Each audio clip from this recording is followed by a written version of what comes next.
good products combined with like good marketing, just like it's all the things that make a business tick. I think folks in crypto are really more cognizant of this than anywhere else, where you can go and have a narrative which is based on like fast settlement times or whatever for your new chain, but the thing that really makes it tick is the users and the marketing and the stuff that gets built. So I think that's a similar thing for robotics. I think the industry is going to transition to a point where they're much more cognizant of the non-technical parts that go into the product, and they're going to shift towards much more efficient data collection paradigms, and there'll be more resell of the data.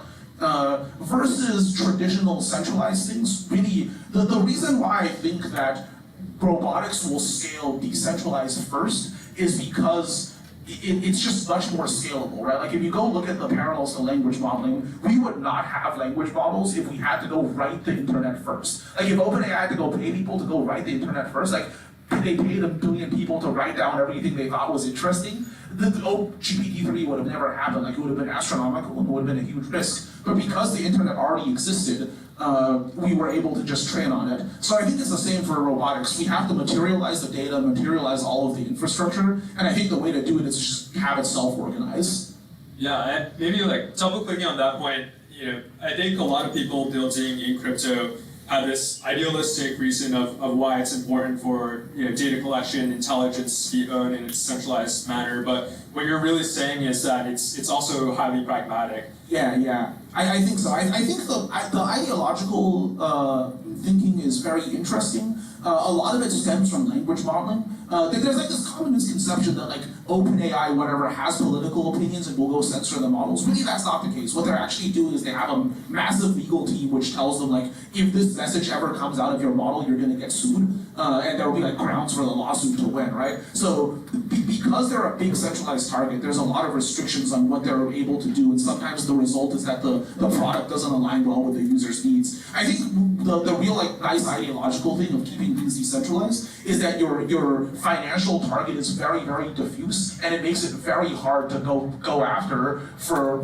like offending a single person, right? It's like OpenAI is the cater to the worst case. So even as a single person out of their billion users might get unhappy, they have to account for that because it's a $10 million lawsuit. If you're diffuse, you have no target, so you can really conform to building a product that on average like makes all of your users happy, rather than like maximize the min, so to speak. Yeah. So from a use case perspective, I feel like a lot of us have seen, for example, this week, Neo launched online. I know we were even talking before about having put down some deposits in that. How do you see decentralized crypto robotics companies coming to parity on a use case level? And what do you think is the timeline for these use cases to actually be at the same level and be performant in the real world? Yeah, so you know what I just said about how it's really marketing that makes a product and not technology? I think 1X is a really good example of this. Neo is like not a particularly competitive robot. Certainly a lot of its underlying design paradigms are like not optimized for a good use case, but the company makes damn good YouTube videos about its robots.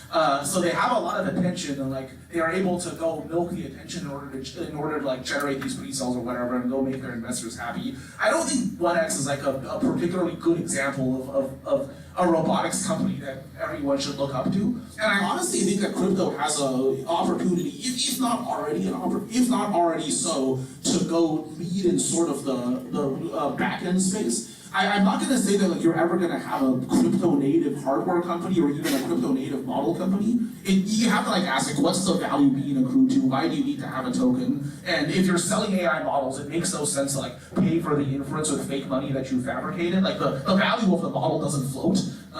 It's a fixed resource, so it's hopefully fixed value. Like you thought about how useful it was. So I think really the interesting thing about having it in a sort of like the human operation side of things is it allows incentive alignment. Without knowing how well an operator or a service provider might perform, you don't know how much you can pay them. And having the floating incentives really helps and like gets people aligned, gets people committed. Yeah, and I guess bringing that back to the crypto element of this, I'm sure a lot of people here know that Monad is launching really soon. We've been really excited to work together on your end too. I would love to hear from you guys, what does working with a blockchain like Monad based on parallel execution, sub-second finality mean for PrismX? What does that working together look like? I think it's really about working with this new crop of L1s that are much more focused on frontier technology and have communities that like are interested in frontier technology, right? Like the big L1s right now are really focused on fintech-like applications, and like all of their messaging is focused on low fees, et cetera, et cetera. The new era of like performance-focused stuff, which really focuses on the practicality, like we're building applications that you cannot build without blockchain, and therefore there's less of an obsession with like whatever, we drive the fees down until we make no money to gain market share type of deal is really interesting. I think overall, like modern technologies with fast settlement times are useful because they just make users more comfortable, right? The ultimate goal is to, I think, be able to hide the underlying cryptographic technology from the users. The early, like before L1s were a word, like Bitcoin, the problem was eventually Bitcoin hit a point where you couldn't settle a transaction anymore before we got like posted wallets and all these technologies. And I think just like the better that your underlying chain is, the more you can go hide the underlying cryptography from your users, and they just see like good applications. I think that's really important. You don't sell the mechanism, you sell the use case, right? Like you sell payout, you sell money transfer, you sell robotics, you sell incentives, you sell earning opportunities. You don't sell cryptography.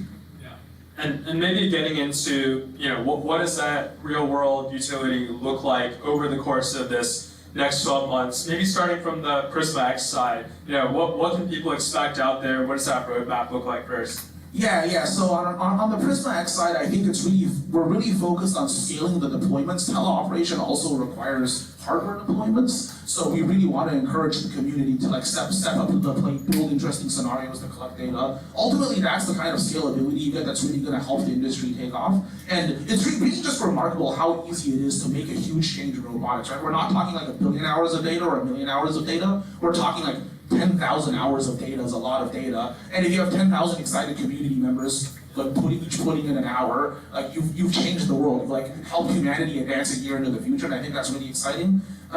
Looking forwards, I think the like chain performance and chain reliability will really begin to kick in once you have a bunch of robots and a bunch of activity happening on chain. Like being able to have a scalable infrastructure to go build on really helps. And of course, for more real-time transactions on like robots in the field, you're gonna need something relatively speedy. Like I think it's sort of like when you book an Uber, you need to wait for the transaction to settle before the Uber shows up. I think it's the same thing for robots. And just zooming out into the general field of robotics, everything's changing. It feels like every single day there's like some massive announcement coming out. How do you envision success? How do you envision progress for this next year in robotics looking like? What's going to be different 12 months from now versus right now? So someone's got to really ship a product that actually is useful in the wild. There's been too much hype recently, and it's like unhealthy for the industry. I think it's going to happen probably not out of the big four. I think there's Figure, 1X, Optimus, and really big three on the hardware side. I think it's going to come out of a smaller team that's going to surprise us. At this point, Figure and 1X are basically video production companies. Like they produce very good demo videos, and yeah. But I've not seen the robot from. No one's ever seen a Neo or a whatever Figure calls their robot, like Figure Mark II. But I really think it's just like someone's got to ship something that you can touch and feel and use. Yeah, and do you think for regular consumers, what are the applications you're personally most excited about that you think are going to make the biggest difference in the most immediate time frame? So I think for home use, you're going to see smarter machines. You're not going to see like a fully articulated humanoid, or probably not even a full 7 degree of freedom arm. What you're going to see are machines with like a few degrees of freedom that can do some interesting things around the house, powered by like some smart sensors that can handle a lot of variation in the environment. I think that's going to make a big impact, and it's going to silently become a part of our lives. I think a good analogy to draw, maybe a little depressing one, is smart home, where back in like 2012, IoT was the hot shit, and like people were pouring billions of dollars in IoT expecting it to change the world, and like nothing changed. But like that clock, that sign, and like all of the things in this room are all powered by IoT. It's just silently become a part of our lives. So I think we're gonna see like more and more like moving things become part of our lives, and AI is going to have a big part in it, just making them more robust. I think the rise of the fully articulated humanoid is probably going to be like a few years from now. And we have about a minute left. If we can take probably one last question or one or two questions from anyone out here. If you guys have any questions for Bailey, feel free to just raise your hand and shout it out. Go for it. How do you think sort of like these different, there are also agentic payments now, export or kind of coming. How do you think that kind of like takes crypto companies sort of like out of not too far, general like models like Neo, where you could have a lot more, like robots do a lot more than just simply like daily tasks. So I think there's a bit of a land grab for payment systems in general right now, right? Because one of the most successful businesses on the planet is Visa. It like basically does no work but makes billions of dollars a year reaping transaction fees. So there's a huge land grab with the changing regulatory environment to go become like the Visa network for all automated payments. And ultimately, I think, as I said, it's premature to apply that to robotics right now because there aren't enough robots in the wild to collect meaningful transaction fees from inter-machine transactions. But I think once we do have stuff in the wild, it's going to get really interesting. Like, robots will be able to swarm autonomously in order to complete tasks. And robots are like big capital expenditures, right? Like, $30,000 is going to be the most expensive appliance or second most expensive thing that most individuals own. So I think being able to timeshare that and make earnings off of that is something that's really viable as a business. And before we move to the next panel, one of the main reasons we're really excited to host this with you is because beyond just this event, Prisma X and Monad as a blockchain, we will be working together. We'd love to hear from your words, what does that look like working with Monad? What is the next steps and collaboration?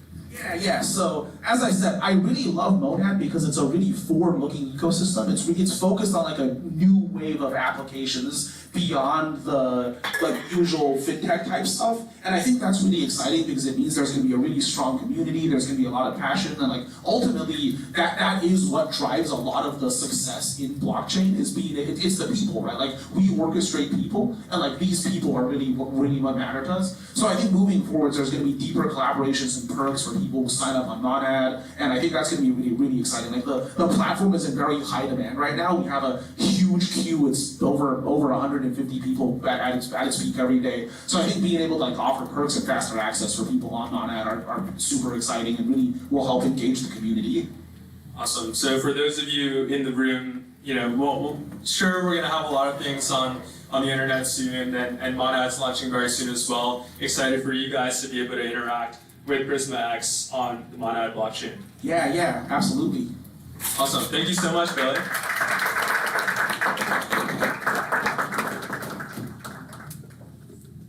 All right, thank you. Thanks, Evan. Thanks, Bailey. And then just a reminder, if you tweet about the announcement today, the handle is PrismaXAI. You can see Ria in the back for a little swag.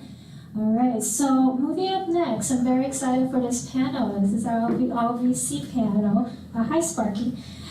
So we'll hear about frontier technology from the VC perspective. So please welcome to the stage our moderator, Gil Rosen from Blockchain Builders Fund, and Brian Bracewell from No Limit Holding, David Gunn from Inception, and Adarsh from Archetype. Last but not least, Evan Solomon from Portal VC.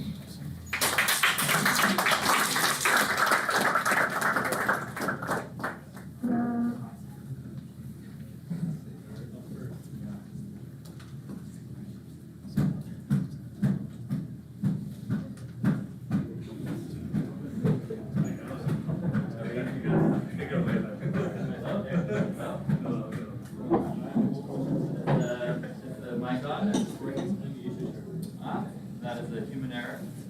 Well, there we go. Mistakes a robot wouldn't make. Welcome everyone, this is a ton of fun. Super excited to be here. We've been proud supporters of the Prisma X team and just generally excited about the robotics space and the intersection of robotics and crypto for a while now. So hi, I'm Gil with Blockchain Builders. We're an early stage fund. We spun out of kind of helping run the Stanford blockchain ecosystem. We invest in early stage at the intersection of blockchain infra, digital finance, and AI. And I think, like as Bailey was saying earlier, one of the best use cases for kind of this crowdsourced incentive structure is really on that like long tail of training, and specifically in the robotics space where you need like new multimodal types training. But super excited to talk with an awesome panel here of friends. And leading investors across the spectrum. As we look at crypto from just tokens to real use cases, one of them specifically being like intelligent systems that can reason, coordinate, and act. We've got Evan Solomon from Portal Ventures. We've got Brian Breslow from No Limit. Hey, Brian. David Gann from Inception Capital. And, of course, Adarsh from Archetype. Welcome, guys. We're going to talk about AI agents, real-world coordination, and AI-native infrastructure. So why don't I quickly let you guys just like say a word about yourselves and quickly like mention what you're looking at in the agentic / robotic space. We can start with you. Sure thing. Thanks, Gil. It's really great to see all of you and to be up here. My name is Brian, as Gil mentioned, from a fund called No Limit Holdings. We've been funded around since 2021. Recently raised our second fund at the end of 2024. It's $115 million focused on early stage crypto VC opportunities, also very active in the liquid markets. Right now, super excited about robotics in particular. There's a lot of new creative ways that crypto is getting integrated into the robotics value chain. Bailey talked a lot about data collection. It seems like there's a massive opportunity there, but also looking to see other examples of this as well. We don't just do robotics though, we kind of deploy across the stack, more founder focused than anything. So I'd love to talk more with some of you later. Awesome, David. All right, so I've been pretty much a crypto investor for most of my life. Been investing in crypto for almost 10 years now. Was leading global strategy and investments at Huobi before spinning out Inception to do both direct venture and fund of fund. And I got into robotics because I spent the past year in China, really just visiting a lot of the factories firsthand. So went to Unitree, AGI, Boston, the top company in China, and one of my LPs, Andrew Kang, is one of the more prominent investors in robotics, came to visit me and actually did this whole China tour across all the major cities and delved into a lot of the deep robotics companies. And from when we visited to now, all the valuations have really skyrocketed and has kind of taught us to really pay attention. I think we've been 5x since when we visited only half a year ago. So really started to learn more about it. I haven't really done much on the fund side of that, just personal investments. Nice to meet you all. My name is Adarsh. I research and invest at a fund called Archetype. We're journalists within crypto, but exclusive to crypto, and we're one of the larger funds focused on AI and crypto, starting with virtual and sort of further through our own portfolio. We just raised our third fund, and we're generally focused on apps as well as generally AI crypto as it goes forward. Awesome. Hey guys, my name's Evan. At Portal Ventures, we invest pre-seed across crypto. Recently, started deploying our second fund, which is an $80 million fund. Super excited about robotics. Something I personally been thinking about for a bit. And fun fact, I actually worked for China. It was my first ever internship about 4 years ago now. So I met China last week, or I saw her last week for the first time in 4 years, and heard, she's the CEO of Prismax. So I'm super excited, and excited to be here with you guys. Awesome. All right, we're going to start with decentralized intelligence. This is fast becoming a new category. How do you define it? What do you think is actually real in it versus what do you think is just like blockchain investors wishing this was real because we want to tag along with the AI train? Sure, I can take this one for first. I asked two questions there. First is like decentralized intelligence in general. I guess that's pretty broad. There's probably two ways to look at that. Like the first is this Also, I hear myself reverberating, so apologies if I stutter. It's somewhat a little bit weird to hear yourself talking back to yourself, but either way, there's kind of two things, right? There's like the grand vision of decentralized intelligence, which might be something similar to like the idyllic vision of BitTensor, where you have all of these different contributions of some decentralized intelligence commodity. And then there's, I guess, like an octopus or something that sits on top of it, right, that's able to connect all of these things, and you have this decentralized brain of different AI resources being contributed to a network. And that's kind of like, looks very beautiful on paper.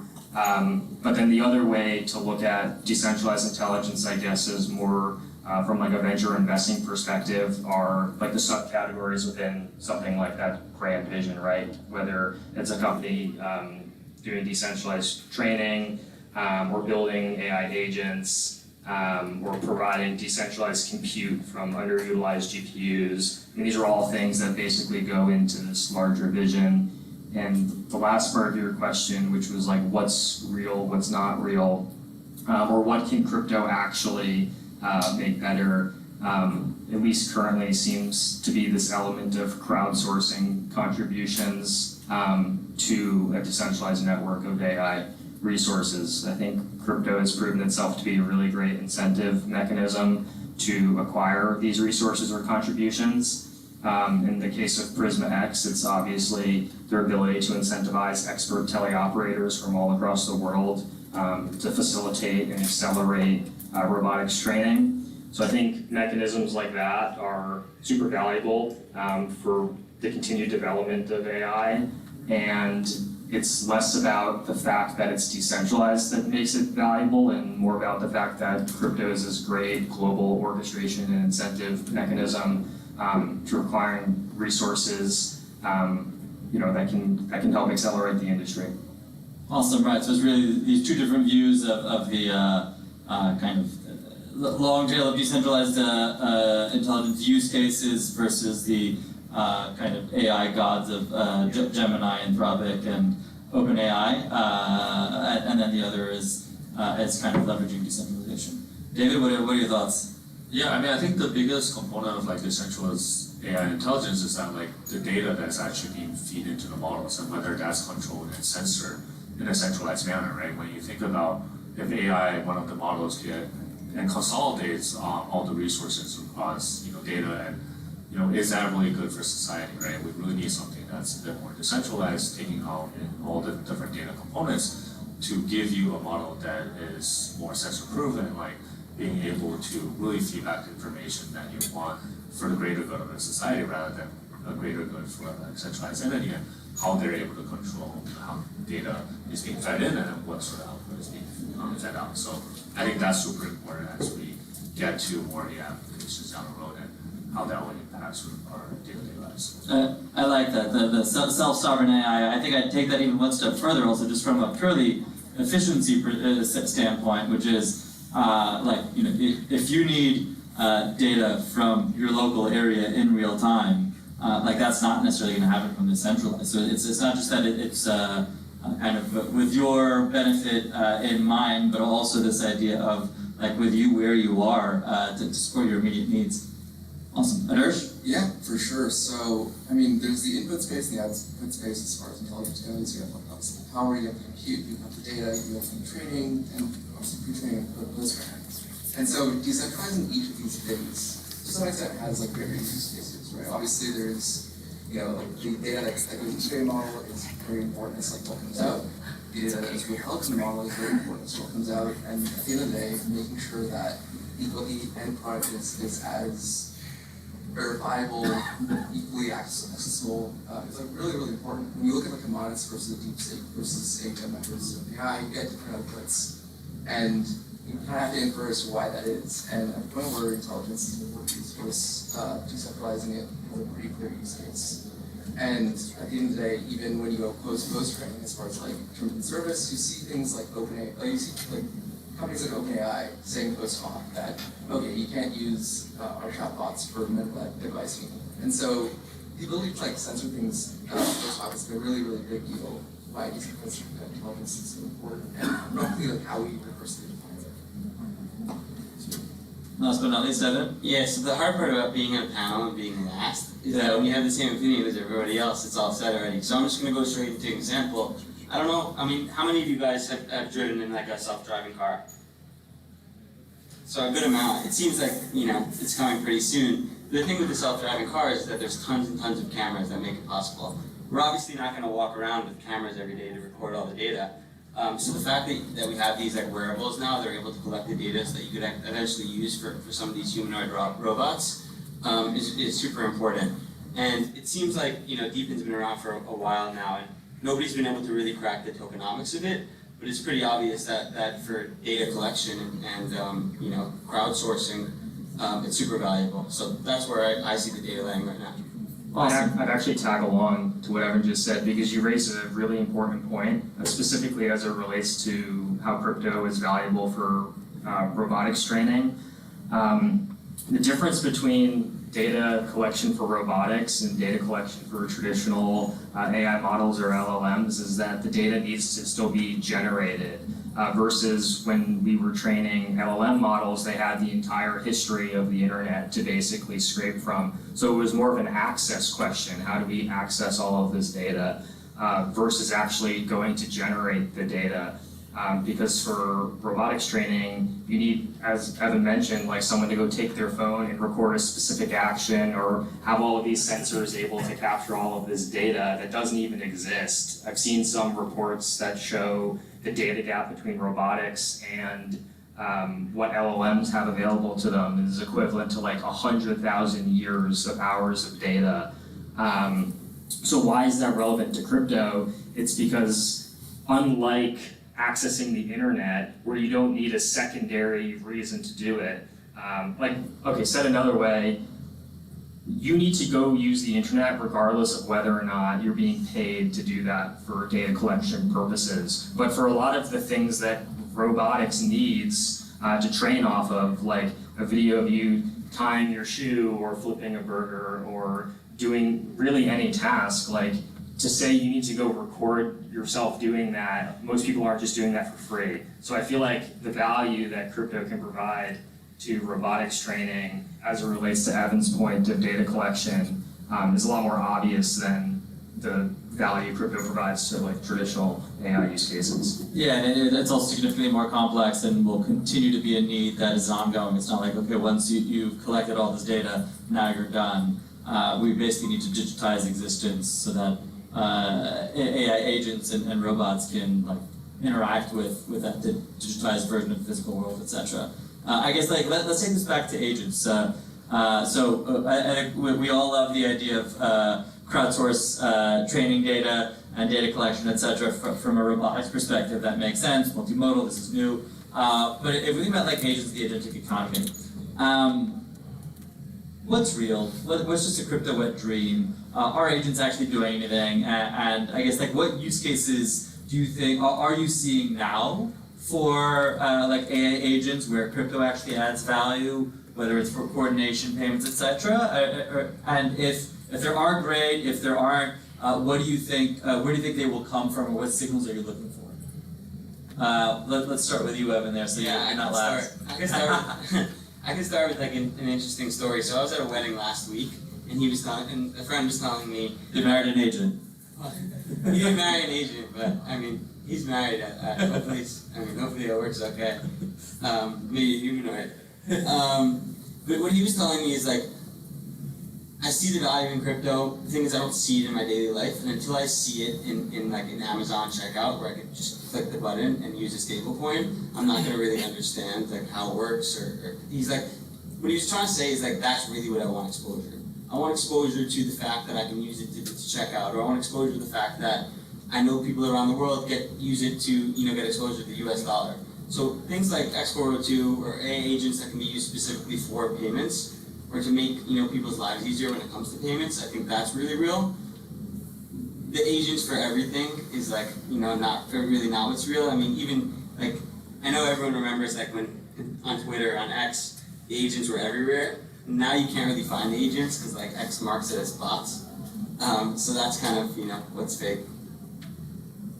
Yeah, I mean, so I guess first of all, starting with what's fake, I guess just like the agents which may or may not have even been autonomous to begin with, mean points and all that stuff that went on from there, obviously, right? What seems to be real, as you've seen recently, are micropayments, obviously taking people to online and going from there. Are people using those? Like, are agents actively using those versus, or especially like Web 2 agents? I mean, because like Stripe and Visa also have agentic payment protocols. Yeah, so I mean, if you look at like X42 scan with facilitators, you're seeing an uptick in like usage to some extent. I don't know how much of it is actually organically agentic. Maybe that's like the hope of the pipe dream. Yeah, it's not bad, especially with things like micropayments. And it's like beyond just micropayments, like in the traditional sense as far as commerce goes. I personally see something that's rate limiting and actually not so dissimilar to like hash on email back in the day, right? It's, it'll be a really important way of making sure that agentic traffic is separated and not overwhelming the internet at large. So that's, from my perspective, what I see as being real. Honestly, ditto on like agentic stuff for everything not being super real, like execution stuff. I wouldn't map, multiple systems deterministic systems without slashing to some extent. And maybe that's what crypto brings in the longer term. Yeah, I agreed. I also think, notice I like to give my own commentary on these things, so you get to hear me talk. I think until we're actually using agents, like Web 2 agents on a regular basis, then like having coordination in crypto layers for that is less critical. So I think it's just early. David, what are your thoughts? Yeah, so I want to take a different direction here, where I actually think what is not real world, what needs to be fixed is actually like the whole traditional financial infrastructure, right? We're still using the SWIFT system, which is like super archaic, pre-internet days. Like a lot of sort of the anytime verification, someone like calls you manually and does verifications over the phone, right? And just everything that we're doing on the payment side, on the custody side, on the traditional banking side, where you have to physically walk to the bank to like sign papers to get anything authorized. And a lot of times you can't even withdraw the money that you own within the bank, right? So all of these things are actually, in my opinion, not real, and we're still using it, right? So I think at the end of the day, right, we're obviously things are not very mature right now, but we're building towards an agentic future where like the user experience should be a lot better, right? When you think about all the billionaires in the world, like no one actually physically manages their own accounts, right? They have an account manager, they have a CFO, they have someone that's kind of like a manual agent, right? That's a human that manages all of their financial services and portfolio tracking for them. And eventually, we're going to get to an agentic world where a lot of it's going to be managed by agents, because not everyone can afford like an assistant or a CFO or like just a money manager, right? So we've been investing in sort of the agentic financial infrastructure for quite a while now. So we backed Skyfire, which is like the leading agentic payment infrastructure like 4 years ago. Back Europe, I think she just left. 3 years ago, it was called ChainML. We did Talos, which is like infrastructure for AI agents, almost 3 years ago now. So all of these we've been doing for quite a like many years ago. Hopefully, they're able to sort of get some traction in the years ahead. But we have to remember that the Genius bill just passed a couple months ago, and a lot of the regulations weren't there for the Biden administration. So with the new administration coming forward, I think there will be a lot more clearance for actually building something that we can really change for the financial services industry. And stablecoin adoption is obviously increasing by 80% year over year. So I think we're finally in a space where a lot of the innovation will go through it. We'll be able to get to a space where it's actually fit for currently where we're at in the modern era. So I love this, because really what you're saying, hopefully I'm hearing this right, is actually what matters is digital finance and finance moving on chain. And once finance moves on chain, then it's not even like agentic finance is something that is its own category. It's just if you want to use AI in finance, then it's agentic finance. So really what matters is moving finance on chain first, which is what's happening now, and then any AI related or agents that are related to finance period will naturally be managing kind of blockchain based and blockchain underpinned financial infrastructure and infrastructure in general. Sweet. Last but not least. Yeah, sure. Just really quickly, in terms of something that's real and is recent, I'll just tag along on the X402 comment. I was talking to this team maybe a year ago now that was looking to build decentralized model hosting infrastructure so that you could access AI models permissionlessly. And the reason they felt that this was important was for AI agent autonomy. There was actually a lot of chatter on crypto Twitter and other circles about like autonomous agents about a year ago. I'm sure a lot of you probably remember. And a lot of autonomous agents were defined as like, oh, it's an agent that runs inside a TDE and it can have its own wallet and it can't be influenced or hacked or anything. But the team I was talking to was like, that's not an autonomous agent. An autonomous agent is actually an agent that has its own money, it can spend its own money, it can pay for its own model access and pay for its own inference, and basically is alive in that manner. And the issue is, how do you provide an agent with its own money? Like even if you gave an agent, or even if it was possible to give an agent like a human's credit card or something so that it could pay for OpenAI access or pay for model APIs, that's still like a credit card tied to a human or a human's finances, right? It's not like native money for the agent.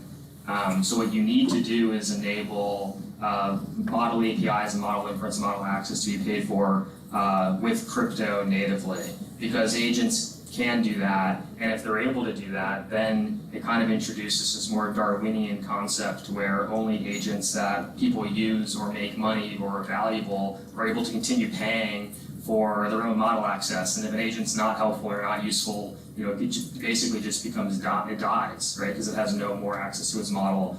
And I thought that was a really interesting concept. And it seems to me now that X402 can be essentially like a beautiful evolution of that idea,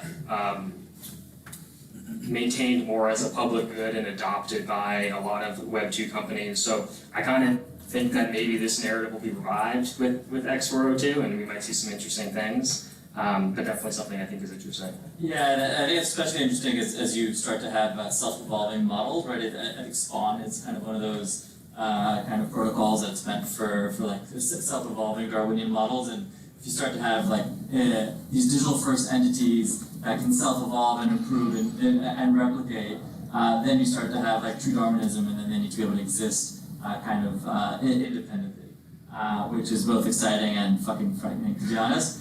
But we'll see what happens, because then you can't turn that off. All right, let's go back to, how much time do I have? Oh, there's a clock there. Great, 6 minutes. Awesome. Let's go back to robotics and hardware.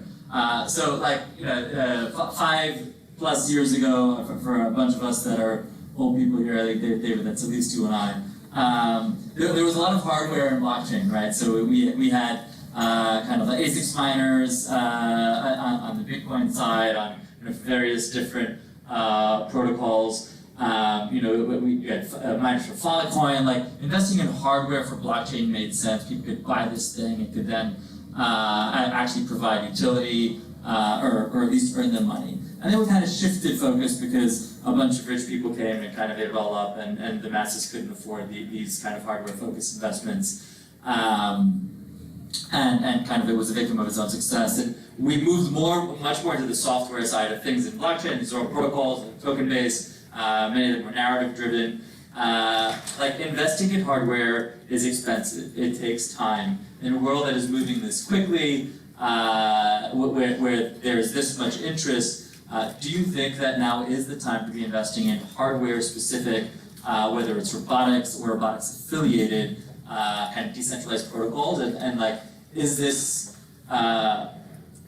really going to be successful, or is it going to pale in comparison to the investments in digital finance and all the other opportunities that we have here? And hardware just might not be able to hack it because of the sheer cost of capital that it takes to build some of these things. Let's Yeah, I mean, the data collection itself, I think hardware is very necessary. Right, so I was talking to a team recently, and they were providing hardware for like manufacturers, not so that robotics can be implemented there, but so they can eventually train these robotics. So down the line, they're implemented. So hardware for like data collection in that sense, I think is very important. But otherwise, like, who knows? You brought up Deepin earlier, right? I think it was you that brought up Deepin? Yeah, right. It's like how many, you've got Helium, you've got a few, like how many of these have been successful? Right, but I think it's the token model that makes it challenging versus the hardware itself. It's like how many projects in crypto really need hardware? Not that many for robotics, sure, but otherwise I don't think that many. What do you think, Adarsh? Yeah, I mean, Deepin is interesting at large. I remember when I first got into space, it seemed like the most edgy of the edge stack, I guess, so to speak. But it's really interesting in the sense that like decentralized AI it seems to like focus way less on like node count and more on quality of service. But I think it's generally the right approach, which is to say that it's like not hardware first as much as it's like quality of service first, like output first. And like from that perspective, like with regards to decentralized robotics and like robotics training, you can get robotic arms for 45K. That wasn't true before, and I think hardware is in a much better place now as far as like robotics goes. And maybe like a lot of the humanoid as well as like use case specific form factors maybe trickle down and like make it cheaper, more accessible in ways that like the hardware 5 years ago wasn't. Sure, we get people sibling and buying up a lot of hardware for like certain missions, maybe. But I'd argue like hardware is in a better place than it was previously.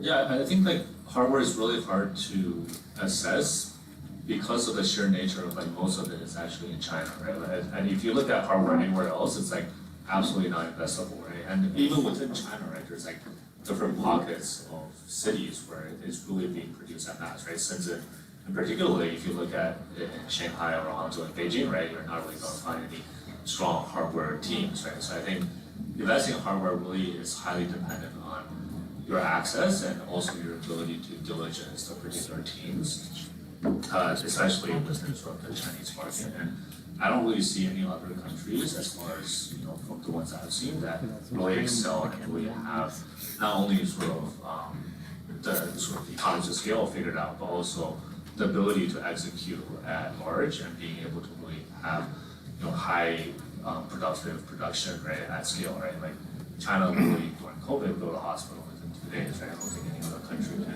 can do that at large volumes. And I think just like the sheer accessibility just kind of just erases a lot of investors out. And even within China, there's so many teams that look very similar, and it's like really hard unless you're really deep in the ground and have really expertise within sort of the technical aspects of that. Yeah, I guess maybe the flip side corollary of this is that as China wins this market, so to speak, and is able to create really cheap, low cost, highly competitive robotics, some of these become like open source platforms or just low cost stuff that maybe like the risk of the hardware investment really isn't as big anymore because it's been, I think it's de-risked by this kind of race to the bottom from a cost perspective. Really, Brian? I think that's right. I mean, you visited some of the factories of these companies in China, so correct me if I'm wrong, but my understanding is a lot of the leading robotics manufacturers in China, like an AGI Bot or Unitree, are very much focused on just dialing in the hardware manufacturing process and less concerned about like the actual model or inference layer for robots, and that still seems to be somewhat primarily being developed in the US, although I'm sure there's teams in both spaces. The interesting thing about hardware is that it is very tricky. Any crypto, especially related to crypto, right? Any crypto project that has an element of hardware is basically introducing a part of their value chain that is likely still better off to be centralized, at least in this stage. So my only comment on hardware that I feel strongly about is there are a lot of crypto projects that are selling hardware, even for data collection where it's useful, but I'm worried about the sustainability of that. Like if you're buying hardware simply to collect data, you need to assume that those incentives are going to be lasting for a long amount of time. If that's the only reason for having this hardware, like if I buy a hat with sensors on it to collect the data because I know that I'm going to be incentivizing the token, it's not like the only reason I'm wearing this hat is for the crypto incentive, right? It's not like a helium miner or something like that where I'm also using it every day with my phone and there's a reason other than just the incentives where this hardware is useful to me. So I think those are the two classes of projects basically. Yeah, the sustainability. All right, I'm out of time, but I'm going to do like one, like one word, one line answers. And we're going to start with David, then Darsh, and then we'll go Brian. And it's like, what is a project at the intersection of AI, robotics, crypto that you're most excited about? It doesn't have to be yours, but just like, what are you most excited about currently in the space? Yeah, I mean, I think Skyfire, they really addresses the payment issue, and I think they're already working on these as some of the biggest payment providers, really solving for global commerce and also. Awesome. Darsh? Yeah, I mean, pretty funny to say it's like a next thing, but I think the Bit Robot folks were quite interesting as far as like using subnets and taking a bunch of different modalities as far as the data collection goes. So, I'm excited, Prismax, Open Mind, to see how that plays out. It's gonna be really interesting for data collection. yep. And Brian? Yeah, I have to say Prismax as well, obviously. But there are a class of like compute as commodity projects that I think are pretty interesting. Teams that are looking to basically create a price benchmark for compute and derivatives based off of compute. That way AI labs can start hedging some of their compute costs. I think that's pretty interesting and is an area that should be explored more. Awesome, sweet. Thank you guys, it's a ton of fun. And thanks, Chris Max, of course, for that.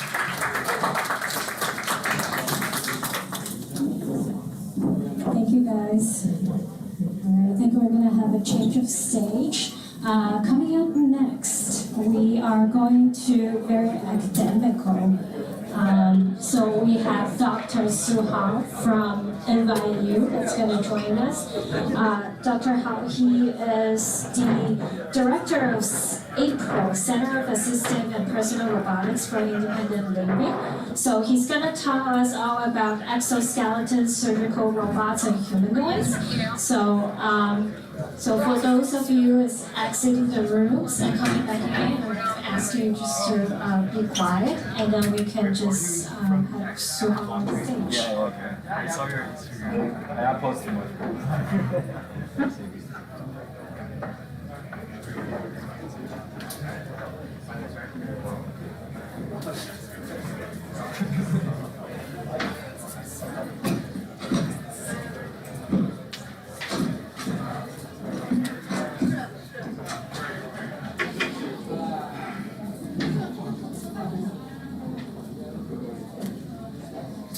Whenever you're ready, stage is all yours. Good afternoon. It's a real honor to be here today. I will talk about robotics and physical AI today. This is the vision for AI. Basically, from like Alex Knight to perception AI, we are in the age of generative AI. I think the next two big things is agentic AI and the physical AI. Physical AI include, for example, in particular robotics, right? In my lab, we primarily focus on medical robotics, but it's AI powered medical robots, ranging from soft robot to prevent injury to people with to prevent musculoskeletal injury. We also develop medical robots for early cancer diagnosis and treatment. In my lab, we have also been working on lower limb exoskeleton to improve mobility, and the upper limb exosuit and exoskeleton, basically both the rigid robot and the soft robots to improve manipulation. So if we think about exoskeleton or robotic prosthesis as an example, I think this is actually also universal for many other robots like a robot or humanoid robot.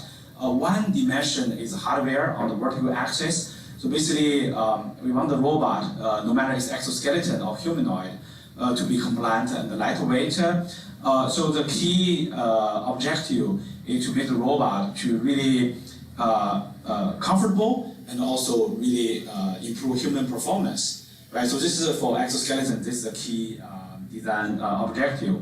For the horizontal axis, you can see most wearable robots that are generally very heavy, and they can only assist walking or running or single activity, right? So basically, we want to leverage AI or machine learning to make the robot truly versatile. So it's not only single activity assistance for steady state walking, it's actually for multiple locomotion assistance. So again, I think even this slide overviews the research in exoskeleton, but it's also kind of like universal for other robotic systems, like as I mentioned, leg robot or humanoid robot. in terms of hardware design. So today I want to first talk about our hardware design.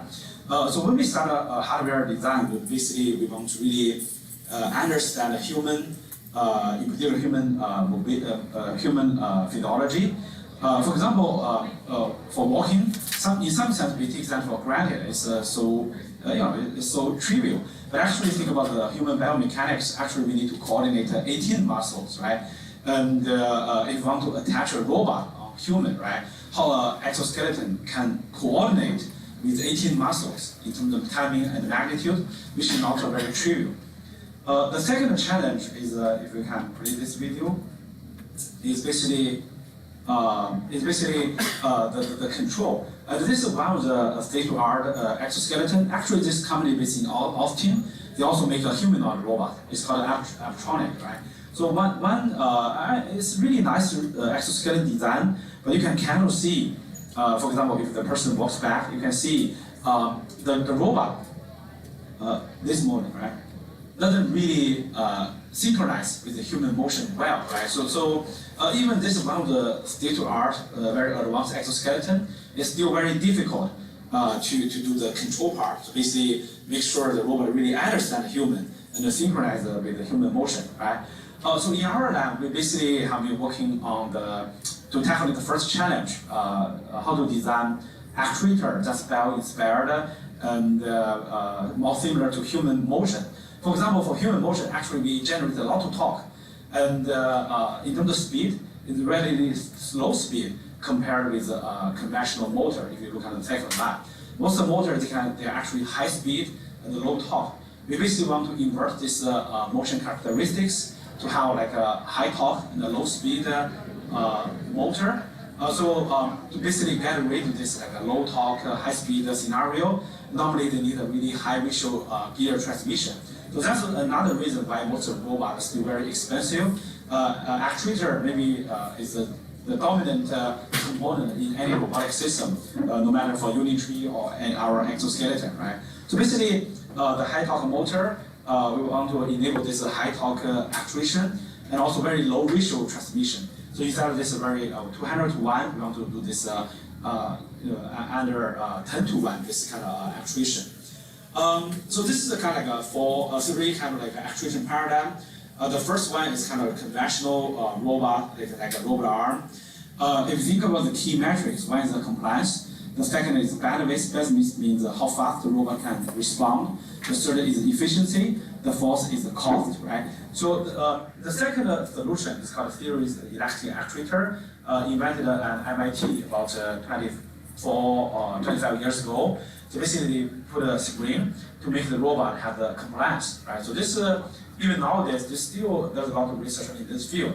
But if you look at the Lego robot or exoskeleton, so basically we are really enabling this so-called quasi-direct drive actuation. So we basically if you look at the last row, we want to design this high torque motor and the low ratio transmission. So this has been studied for Lego robot or the humanoid within the Unitree robot. So basically, one key enabling technology is the motor and the gear. So they are, if you touch the robot, it's pretty compliant and also it's pretty agile. The key reason is because the motor have high torque and the ratio of the gear is much lower. So overall, it's very compliant to interact with the human or environment, right? So that's the key enabling technology. So we developed some motor technology to have this kind of high torque feature.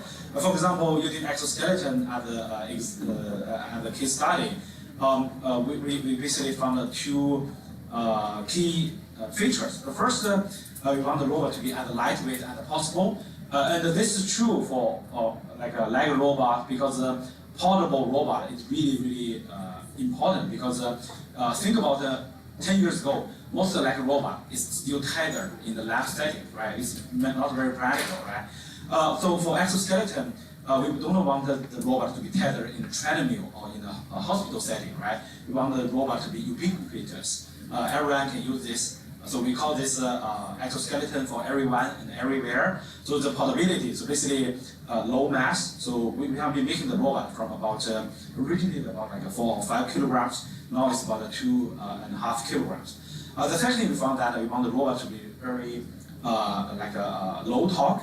So actually we don't need a high torque, right? So initially people have been thinking, from other universities, they have been building like a 100 Newton meter torque exoskeleton. That's similar to human biological torque. Actually, we don't need it so much because we don't want the robot to replace our biological torque, right? The robot is just to help, right? To supplement the human, not really to replace the biological torque. So basically, we designed our robot from this 30 Newton meter torque to kind of like a lower torque. Right now, even 15, 12 Newton meter is good enough. But it's actually very meaningful because the robot can actually reduce the energy, save human energy by 24%. That is truly biologically meaningful. Overall, there are 3 key drivers or 3 key recipes in humanoid robot or exoskeleton. The first one is hardware, as I mentioned, the actuator, right? And the second key driver is the algorithm, so basically deep learning. I will talk about this in my second part of my talk. And also, there's also physics model, because we don't only want to do trial and error, right? And we want to have some model. It's not only data, right? In the age of AI, we have a lot of data, but we also want to leverage a model, right? So some basically analytical stuff to inform us how to design the robot, how to design the controller, right?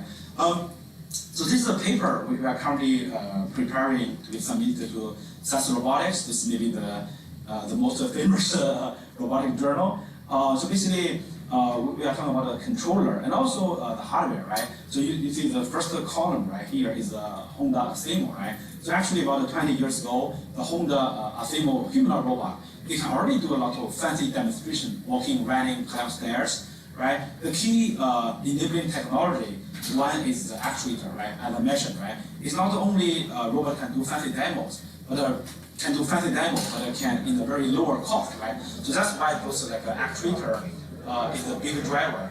The second key recipe, as I mentioned, is also the learning, right? So the first method called a classical control is a lot of model stuff. It's not very practical, honestly. So this is around 2015. This kind of computer simulation in GPU really enabled this big breakthrough in humanoid robot, right? So both hardware and this computer simulation makes things really this dramatic improvement in humanoid robot or in robotic in general. In our lab, we have been developing exoskeleton. So you can see it's truly portable, and the people have been trained this both able-bodied population and people with a disability. And it's portable and also can be used for people with disability in this video, but it can also be used as a recreational device, right? So you probably have seen some like a Kickstarter project. You can buy this kind of exoskeleton about like $1,000. So, but in our lab, we are basically pushing the limit for exoskeleton, because many commercially available exoskeleton, they are portable, but they have very too low force, right? So our robot has a meaningful force. It's not too high or not too low force to help human. The second thing I want to mention is the learning simulation. In medical robotic community, people have been thinking about how to get rid of this. We call this discrete control, right? So there's a lot of handcrafted control policies, and we want to embrace AI. However, it sounds easy, but to really do this for robotics is very difficult. Our first attempt is in this paper, actually transactional robotics, we published 3 years ago. It's basically, we call this supervised learning. So we collect data from 23 people and really estimate human biological torque. Normally, it's this kind of a discrete control. So the problem with discrete control is very jerky. You can kind of see it from the video I showed you, right? This kind of jerky motion is for human locomotion, it's continuous, right? You don't want a jerky motion assistant from the robot, right? And this kind of a very jerky curve is actually not safe and not comfortable to human, right? So we wanted this kind of a continuous control, get away from discrete control to enable this continuous control. So we did this data-driven approach, but it's based on supervised learning. So it works well for this 23 subjects, but if we have a new person, it doesn't generalize to a new person very well. So that's why we start to work on reinforcement learning. This is the same tool used in ChatGPT or AlphaGo. So reinforcement learning has a higher level of autonomy, and it can be more generalizable, right? That's why ChatGPT and AlphaGo is so powerful, right? However, the key difference with ChatGPT is for this kind of, we call this non-physical AI, they don't need to deal with, for example, human dynamics, right? They don't need to manipulate a physical world, right? So that's the key difference between AI and the physical AI, right? So those GPT or AlphaGo, they're not a physical AI. But for us, we need to deal with human assistants, need to deal with robotic embodiment, right? So that's why we have this simulator that simulates human, simulates robot, and simulates human-robot interaction. So in the end, we learn this kind of control policy.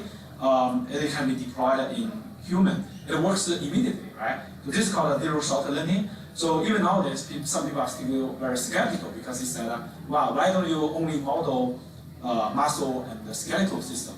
Some people say, why don't you model the brain, right? So actually, our philosophy is less is more, because it works well, right? For if you only model the muscle and skeletal system, it's called a musculoskeletal system. You don't really need a human brain modeling because that's so complicated, and in some sense, it's not practical, right? So less is more, and this is good enough. And actually, human motion already encoded this human neural activity, right? So basically, we look at the human movement to control the robot, right? So we did a very high fidelity human simulator, about 200 muscles. We also trained this in NVIDIA GPU environment. And it takes about like 8 hours to train the control policy. So the policy for the human and the policy for the robot. Then deploy to the real robot, and it works immediately, right? So it can save about 25% or 24% energy during human running, during walking, 30% during running, and for stair climbing, it can save about 15%. So this is an original cover we sent to Nature, and they said, okay, because the AlphaFold, they decided to use the AlphaFold as the cover. But we are still very fortunate to be part of the cover. On the bottom, it's called artificial assistance. This is about our paper. So as a short summary, so the key technical driver is actuator. The second, for robotics in general, in the last 10 years, the second key driver is reinforcement learning. In particular, on the first row, the top one, is a physics-based simulator, right? So nowadays, there are a lot of companies globally. In some sense, it's very simple to do physics-based simulator. You don't need to derive this so-called fourth order model. It's very difficult to do this full order model. This is only limited to academia in the previous, right? Now, with the physical simulator, many companies they can do this. The robot are getting more accessible. But looking forward, it's a hybrid method and a bird model. This kind of VLA will be next key technical driver, right? So lastly, I want to talk about the physical robots. For physical robot, I envision there are two big things. The first robot should be getting smaller, and for Da Vinci robot, it has like about 1 centimeter incision to human abdomen. I envision the future robots will have like a millimeter, maybe 2 millimeter or 3 millimeter, this kind of like a smaller diameter intervention. The second is the robot will be versatile, means like nowadays it's one robot for one procedure, but we want the robot to one robot for multiple procedures, right? So basically we have been building this very small robot, and the top robot is a robot acquired by Siemens for $1.2 billion. So we are building a next generation robot that's much smaller than this Siemens robot, but it can also handle multiple instruments, right? It's not only for heart intervention, but also for neural intervention. So this is the demonstration. It looks it can generate very smooth motion, right? Actually, it's also due to have this simple mechanical design and a simple actuator design, similar to exoskeleton, right? It can treat a stroke to remove blood clot inside the human brain. So that's the key application. So I also mentioned the actuator, right? So this is the actuator in our surgical robot. It's pretty small, about like a 2 centimeter. But it is, we have 2 centimeter actuator, also 4 centimeter actuator, based on for different surgical robot application. Like those Unitary robot, they actually based on the same principle because it have this. It's called a fully integrated all-in-one design. So basically, in those humanoid robots, it has this not only the motor, right? It also has the motor driver and the sensor, right? So there are quite a few components fully integrated. That's why those robots can be so compact. The second surgical robot we did this for neurosurgery. As I mentioned, like for this single robot, it can do skull neurosurgery. It can go through the skull or go through the nose. Actually, they are very different surgical procedure. But with our ultra-steerable robot, it can enable this kind of surgical procedure either through the nose or through the skull, right? In a minimally invasive manner, instead of open a big hole in the skull, right? So that's a very invasive style, right? So we can do this minimally invasive intervention. Yeah, that's pretty much it. So basically, I want to say AI is very powerful, but making that useful for robotics is not very trivial. But there's a great potential to do it with physical AI for society. Yeah, thank you. Yeah.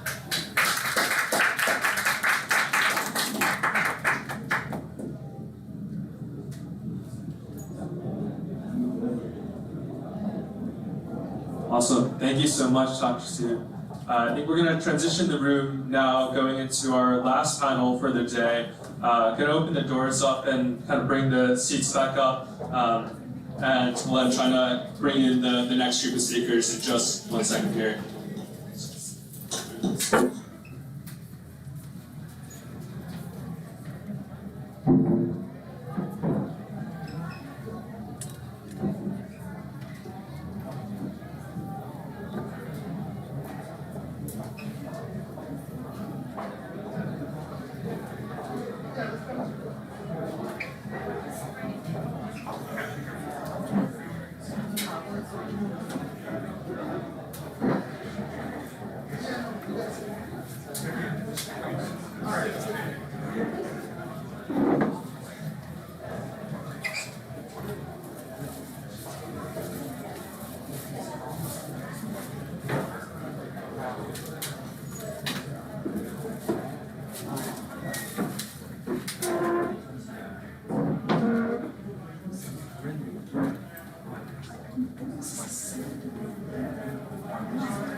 What we decided is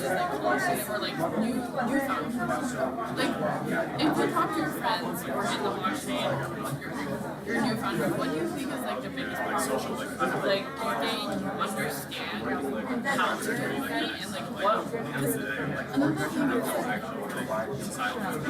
it provides it just says like so if you have a setup and then you know NYC is it's like you don't understand like how what other accelerator or whatever. All right, everybody, we're gonna resume a session.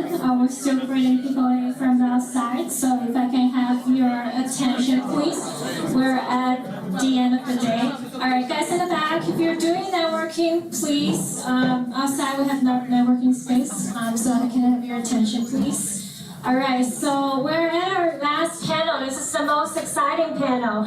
We're gonna have some idea bounce between A16Z and MIT. So on the stage we have Guy Wallen, partner of A16Z Crypto, Bailey Wan, co-founder and CEO of Prisma X, and Dane Kutron, a researcher at MIT. So let's see what kind of sparks they're gonna make.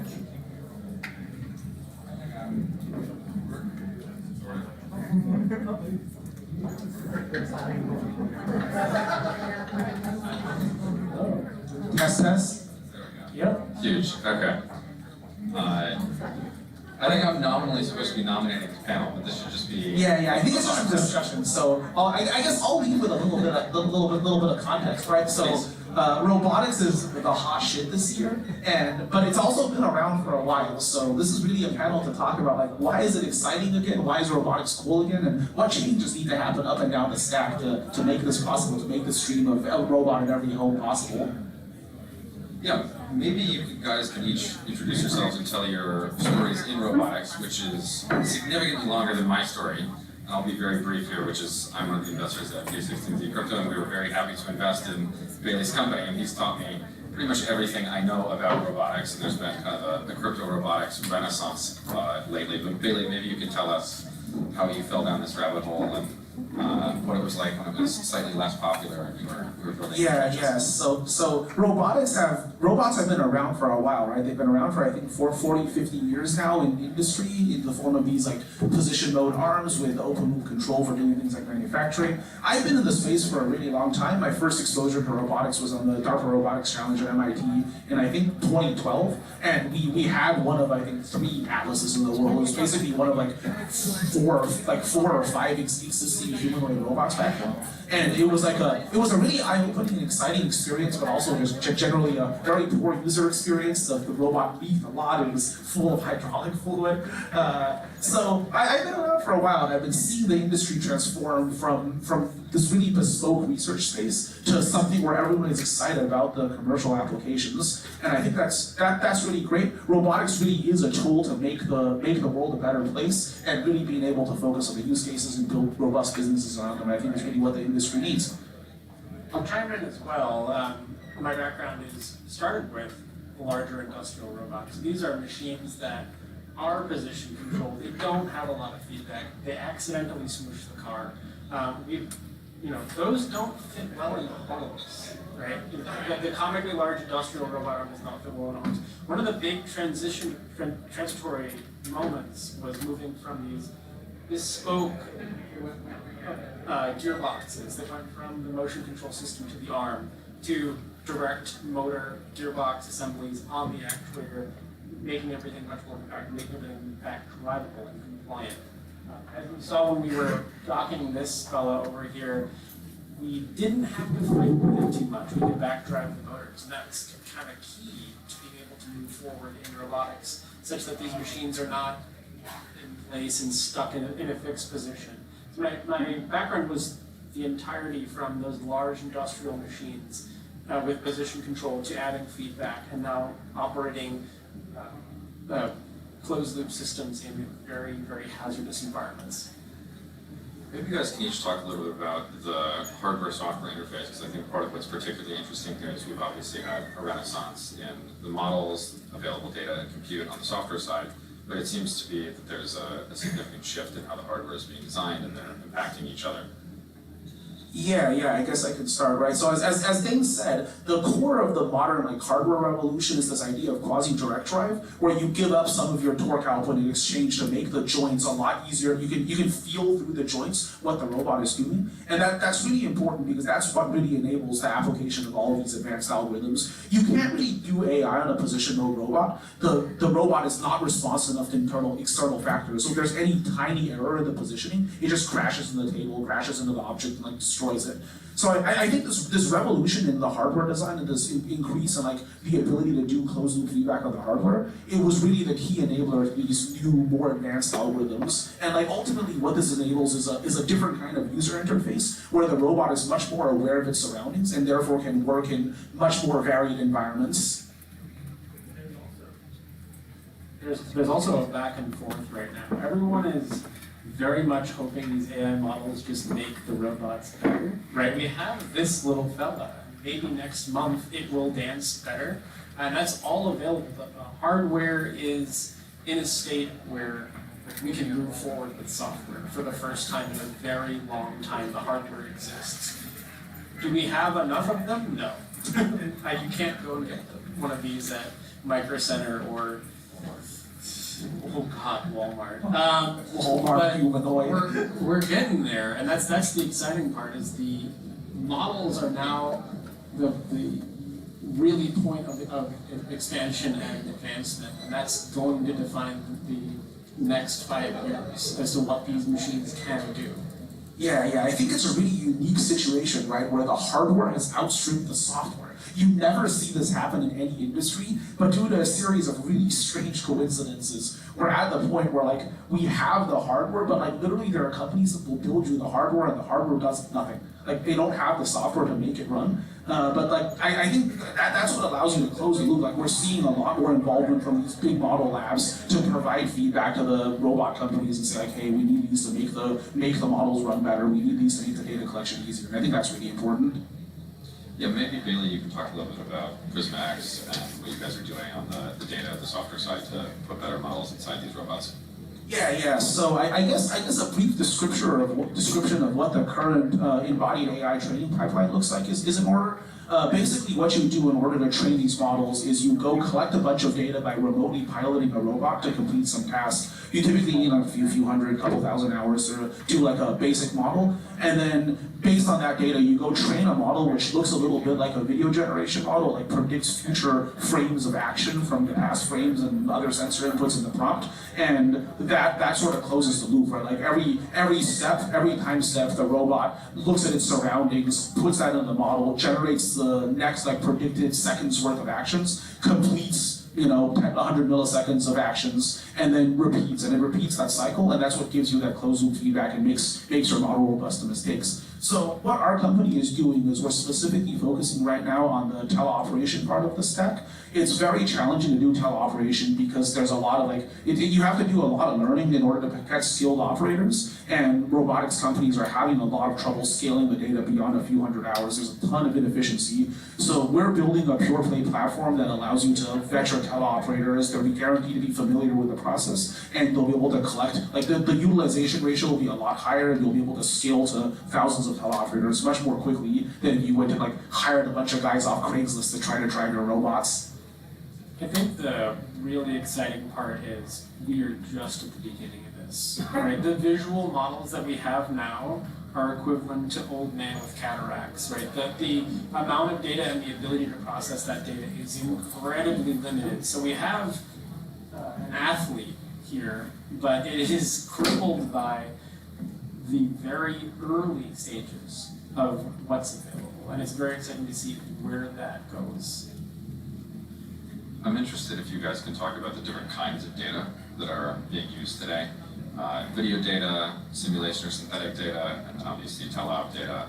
And I think different people have had different opinions on the right approach to scaling, similarly to what we've had different approaches in things like self-driving cars. And so maybe each of you can tell us whether you agree or disagree with the prevailing consensus.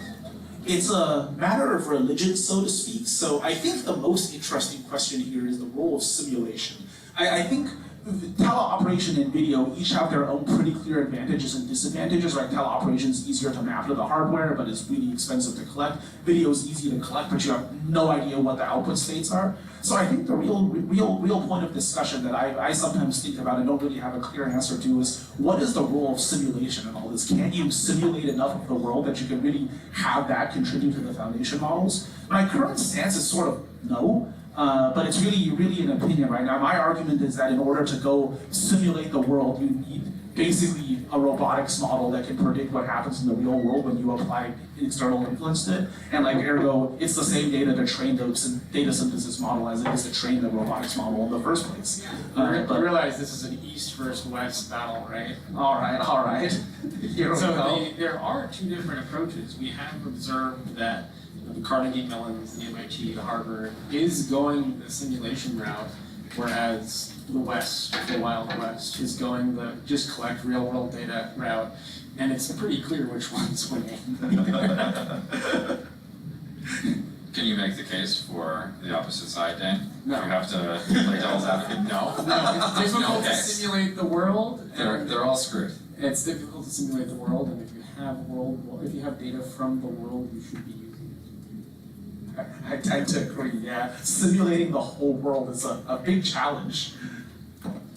So then maybe to switch gears on the topic a little bit, I'd love to better understand what you think the end product should be of robotics, because obviously both of you are incredible technologists, but what do you think the consumer experience or the experience for businesses looks like in a 5 or 10 year time frame where all of this really works? Yeah, this is a really interesting question. Like, what do you sell to the consumer? Do you sell a rental for a robot? Do you sell like API access to a robot? It's unclear. Like, how do you make money off of this? Maybe it's define what the value is. Like, what do you, and that value changes based upon where people are in their lives. If it's, please babysit the kid. Yeah, that's true. A drink. Please babysit the kid. That could be it. That could be a mode, but it could also be, my workshop's a mess, and people are coming. Please clean up the house. Please clean up the shop. And it's really identifying what is that value, because we haven't had that question before. Yeah, I think I tend to agree, right? If you go look at like the business cases for these hardware companies based out of Asia, everyone's focusing on advanced manufacturing, because to like a Singaporean or a Chinese company or founder, this idea that you would buy an expensive machine to replace repetitive manual labor around the house is utterly insane. Like after you depreciate the entire cost of the machine, it's still more expensive than like just hiring a person for 6 years. Whereas in the US, we really aren't exposed to manufacturing, so for us it's all about focusing on like mopping the floors. Like I can tell you that if you go tell like a guy in Singapore, we build robots to mop the floors here, they'll be like, what the heck? The guy to mop the floors in our country is like $2,000 a year. And you go explain to them how like, in order to clean an office building, you have to pay 50,000 USD after like taxes and benefits in California. They're like, like our engineers don't get paid that much. So I think it's a really different world, and it really depends on what people are looking for. Yeah, maybe you guys can each speak about the cost of these different robots and the preferable form factor you think here over time. But the last session really hit it. It's the gearboxes. It's not even the motors, it's the gearboxes. And those coming down in price precipitously over time is what's defining the cost of these robots. Yeah, I think, but to be even more specific, it's not the gears in the gearbox, it's stuffing all the gears into the gearbox. That's really the limiting factor right now. Like if you go buy spur gears, they're like cut off a lot of spur gears and it's very cheap. But if you've ever tried to stuff a quasi-direct drive actuator, it's like many hours of work if you don't know how to do it, and like an hour of work if you do know how to do it. So I think that's really limiting a lot of the scaling. We need to start employing watchmakers to just make us robot gearboxes. Yeah, or build robots that can stuff the gearboxes. I think the neodymium magnets are also like a non-trivial part of the cost, like maybe winding the stator as well. I've never really thought about what makes a motor cost money. Really, you had an interesting comment that a lot of the manufacturing for these robots will happen in developing countries or in Asia, and a lot of the demand for it will probably be in the US or in higher income countries. And there are probably some interesting political implications to that, not just in commercial use cases, but more broadly, and I would be interested in how you think about it. Yeah, I think it's a very interesting situation right now, right? Like you're gonna have a lot of these imported robots that are gonna become core to like people's daily lifestyles, and we're gonna have to in some way, shape, or form try to become reasonably self-sufficient. I don't think it's impossible to build a robot in the US. Like fundamentally there's no like real barrier, especially if you have efficient supply chain and a lot of automation up and down the stack.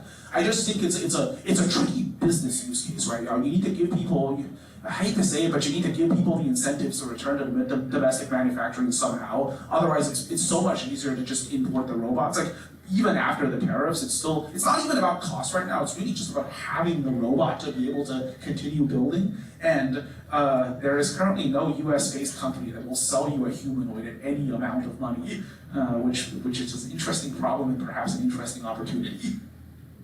Does that feel like a problem, Dan, or is that totally fine? It's a huge problem, right? This only scales if there's a lot of machine.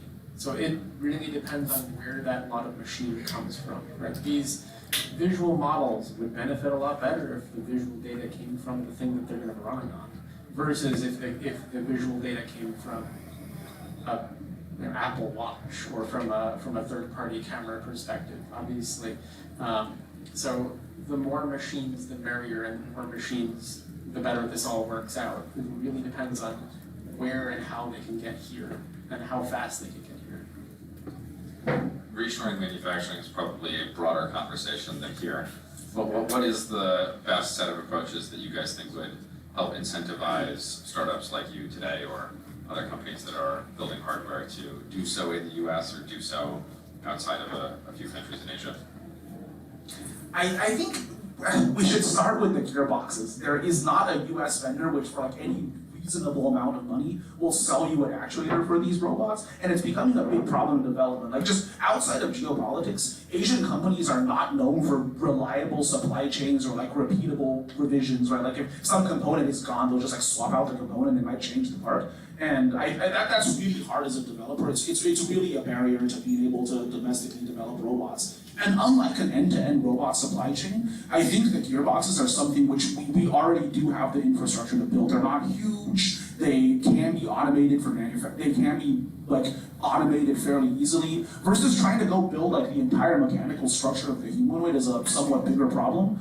Because we lost a lot of the infrastructure to go like build physically huge things onshore right now. But I think the actuators will solve a lot of the problems, and once you have the actuators, I think there'll be a lot more interest and motivation to go build the rest of the system. You're also highlighting the chasm, right? There's a lot of these mechanically enormous robot arms for assembling cars, for assembling mass manufacturing. They're blind, they have very little sense of feedback. They have beautiful, expensive gearboxes.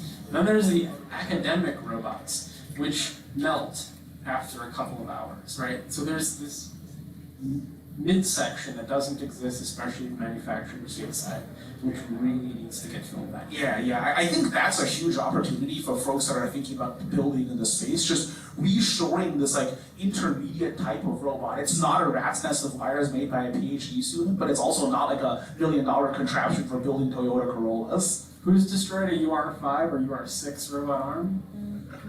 Alright, well that's just me, but they're pretty easy to melt.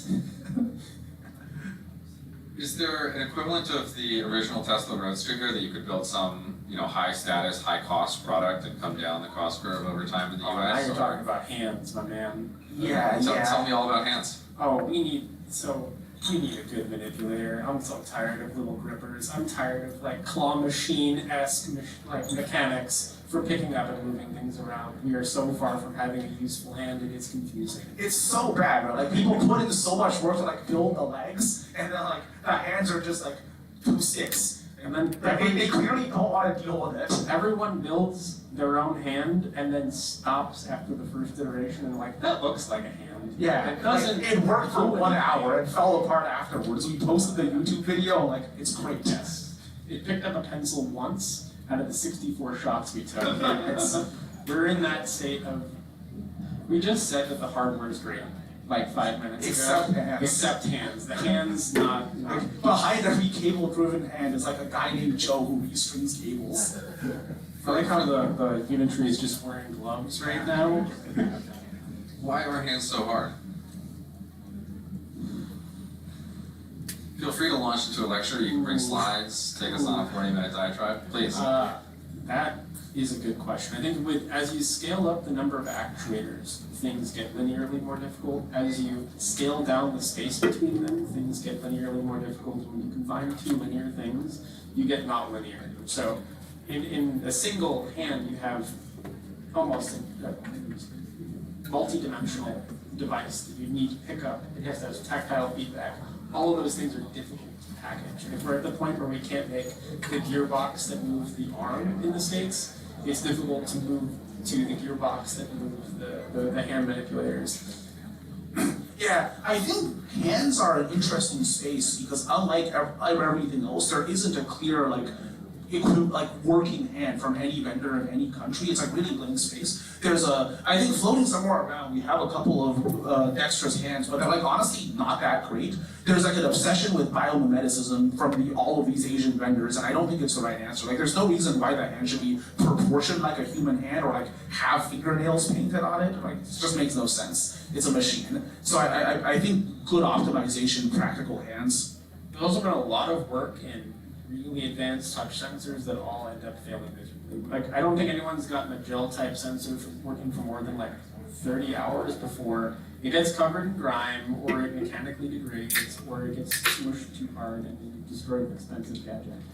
So yeah, sensor feedback's also a huge problem. It's a dangerous highlight of a really interesting gap, right? Like for a researcher, like my hand works for 1,000 hours is basically endless. Like I'm not gonna spend 1,000 hours working on that PhD, so we're done. But in the real world, your robot needs to work for like 30, 50,000 hours before it's retired. So there's like a 50x, 100x gap between what the researchers think is great and what the industry actually needs to build a reliable product. Well, this would seem to have a pretty big impact on cost, performance, and the set of use cases that would make sense here, because if you are replacing someone mopping the floor, that's probably not something that you're excited to fail after 1,000 hours. So how do you think about the different commercialization models for different hardware qualities? Fortunately, the mop guy doesn't need to have masseuse technology, right? I would love masseuse technology on the hands, but we fortunately don't need it there. I think that, there is an intermediary state. And I, as Bailey mentioned, we may not need 5 fingers to do everything that we actually need. I would like to see more than 2 fingers, though. What use cases do you get with each new finger? Like, is there an 8-finger hand that's going to really fire people out in the next few years? So the example I give is this: with 2 fingers, I can't like hold this microphone steadily. With 3 fingers, I can stabilize it. The 4th finger doesn't really get you that much more. I don't really think about my 4th and 5th fingers. I don't use them very much. Sure. And like pinkies are basically useless. Make a good paper though. Like, yeah, well, what you use is like optimal number of fingers per hand according to some bad academic metric.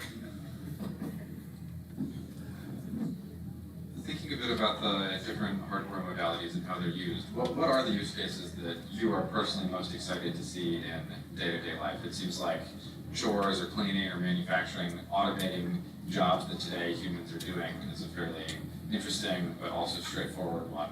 What is sort of the non-intuitive ChatGPT chatbot analog, the thing that maybe is either very boring and we haven't given much thought to, or we would not consider and will be an incredibly important use case? That's the question that we're all trying to figure out right now. well, let's hear like 60% confidence answers. It's a lot of work. Yeah, I'll give this one to you first. All right, I think childcare is an interesting one, right? There's like, it's as they say, birth rates are plummeting, and one of the reasons is they're plummeting is because having a child is like a lot of work. Being able to have something which, like in those very early years when there's like no memory being formed, go deal with a lot of the like safety and health and stuff is potentially a very interesting one. I don't know whether I want to live in a dystopian world where like infants under the age of 2 are being taken care of by robot nannies, but I think you could find some customers for that product. I have the opposite end of the spectrum, which is similarly behaved old people. Right? There's a end of life care like spectra that I think this would significantly benefit. I think that one's probably more wholesome than child care. I do. I mean, they're similar but yet very different. I think it's interesting you've both chosen companionship use cases, in a sense. What do you think the human emotional relationship with these humanoid robots will be over time? It's gonna just be wholesome. Well, your grin is very telling, so let's hear some more. Seems like you've been on one or two Reddit forums that you want to tell us about right now. Sticking with that, unless Bailey has other feedback. Very wholesome, very wholesome. Nothing suspicious will ever happen. We don't have to go down that path, but maybe from a societal perspective, Yeah, you know, in the public of, in the daylight of public, what is the... I feel like it will actually transition to becoming relatively normal. Like it's fairly common now for people to take in pets specifically for that companionship when they either lose a significant other or their significant other expires. So it's filling that gap, and pets might not be the best use case. It might be the case that taking care of a pet maybe to underestimate what they can use more of something to take care of them. Yeah, I think so too. I think there's a lot of like media coming from all directions, either for or against robots. But I think eventually, once the robots prove that they're useful, they just become a part of your daily lives. I also think a big part of it is like being very careful with the biomimeticism and like not making the robots look super uncanny or super human-like unless you really need to. I think there's a lot of really interesting product design that hasn't really entered robotics yet because we're not there yet. But I think building a robot which is friendly and likable, like actually doing it as a professional product designer, not an academic who thinks he knows what friendly things look like and like puts articulated lips and ears on the robot. Hey, googly eyes are fine. Googly eyes are great, but like no one wants flappy lips driven by servos on their robot. This does not make the robot better. I'm sorry. It seems like you have other specific things in mind that need to change from a product design perspective. So no one's actually thought about product design, right? Like you have all these machines which are basically pieces of technology, and like actually making them friendly and interesting to interact with, and like all the subtle things are like, it's the difference between like buying some random Android phone and an iPhone. Like they look the same and they're like, the difference isn't the faster CPU or the better screen, the difference is really all the nuance that Apple has put in to go make the product good. I don't think that nuance has entered the robotics space yet, and I think there's a lot of super interesting stuff to work around, to the point where like, maybe that's what drives the winner in the end. If you go look at the history of emerging technologies in especially consumer spaces, sure you have like these big first players who like develop the technology, but the winner in the end often is like the second or third entrant who's like carefully refine a good product and then just come up and take in the market. I'm looking at the two robots that are sitting next to me, and I like the tinier one, and I can't even identify as to why, except that it's cute. So that could be, it could just physically be if the robots are small. that wins it for me. I do agree that the industrial design space is good, enormous for making these things integrate into life. Yeah. We've taken a detour into human companionship, your Reddit forum, and a bit of product design, but perhaps we can come back to what you think the important technical milestones are to get us to the place where these questions really matter. What do you see in the next year or two as being a canary in the coal mine for robotics working at scale? So one of the huge technical tackles right now is to get visual models to work better. It is incredibly difficult to digest large data sets at large resolutions and make useful discernible decisions from those data sets. A lot of smushing of those data sets happen is just either due to hardware limitations, time to market limitations. That is going to be a huge step. Again, we are struggling to use visual data well. And I think that the next leap forward will be figuring out ways to use that data more effectively, more efficiently.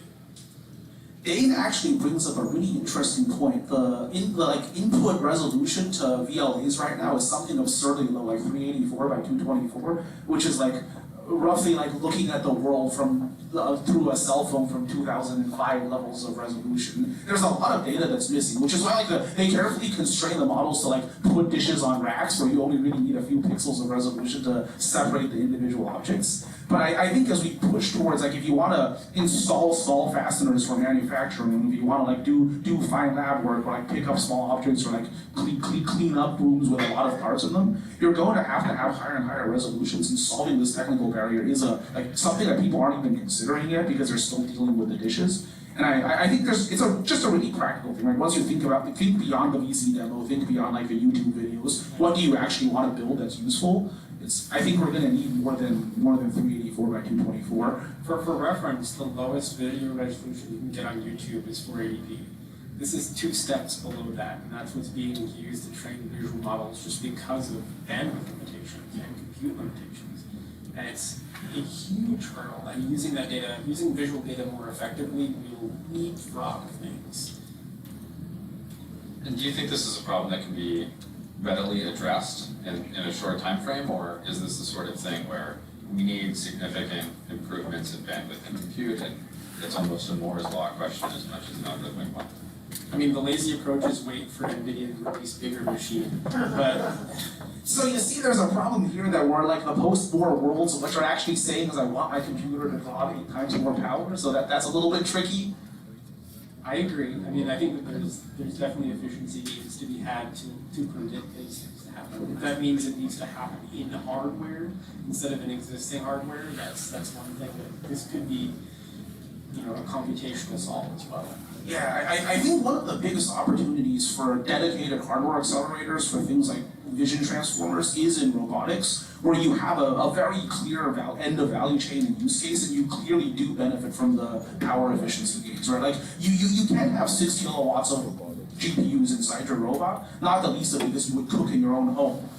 You would need several thousand watts of air conditioning pumping out the heat of the servers in order to make your house livable, and no one's going to put up with it. So I think a good analogy is like the fact that you can watch a 4K video on your phone. This is enabled by hardware acceleration. Like there are a few square millimeters of your phone CPU is dedicated to decoding and watching videos, and that's what makes like a lot of your life possible. Like the fact that we have TikTok and Instagram is because you can watch videos on your phones. If we only had software H.265 decoders, your phone would be like the size of a large brick, and like you would be buying these video watching portable bricks to watch videos on them, and that's just not great. So I think more efficiency, like once we pick the architecture, biting the bullet and like taping out the hardware blocks to make things go fast at low power is going to be super important. When you say taping out, describe that. Manufacturing the chip, like designing and manufacturing the chip, which typically involves spending $5 to $10 million on like tooling costs and masks and all pre-processing things. I think we're supposed to be out of time, but I'd love to end with a question for each of you, which is, it seems like you are both living in the future a bit, and all of us might benefit from having some of the experiences you have had with robots. Is there a factory tour, a consumer product, an experience that you'd recommend everyone here try to get a glimpse for what the future will be like? That's a really, really interesting one. Do you have any interesting ideas? I think like doing your own reinforcement learning on a small humanoid is interesting and descriptive.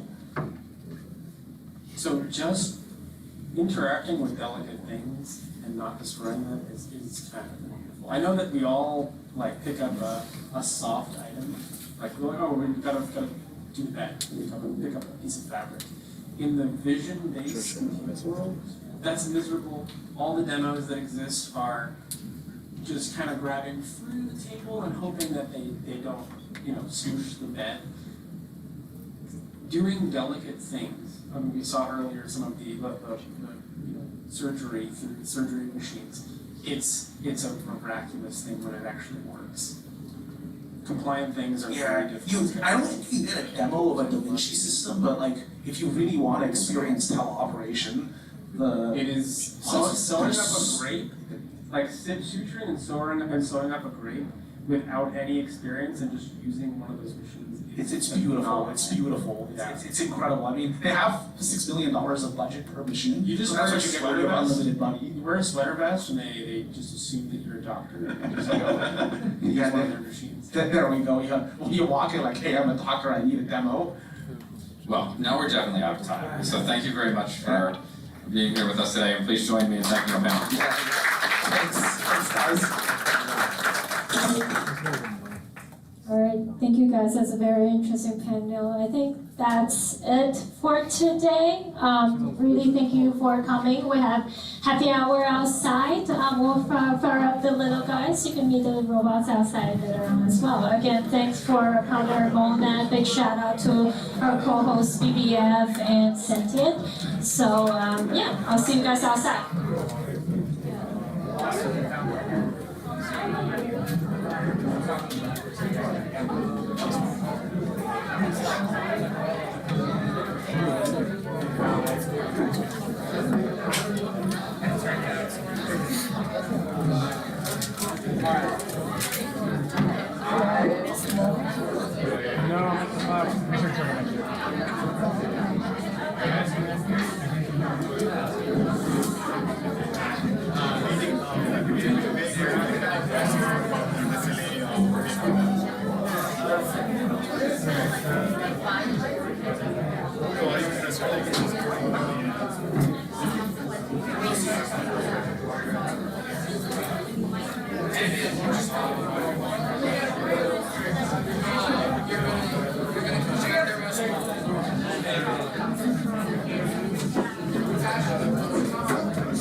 Recording stopped.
Thank you.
Robot,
like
This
You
can stop the stream.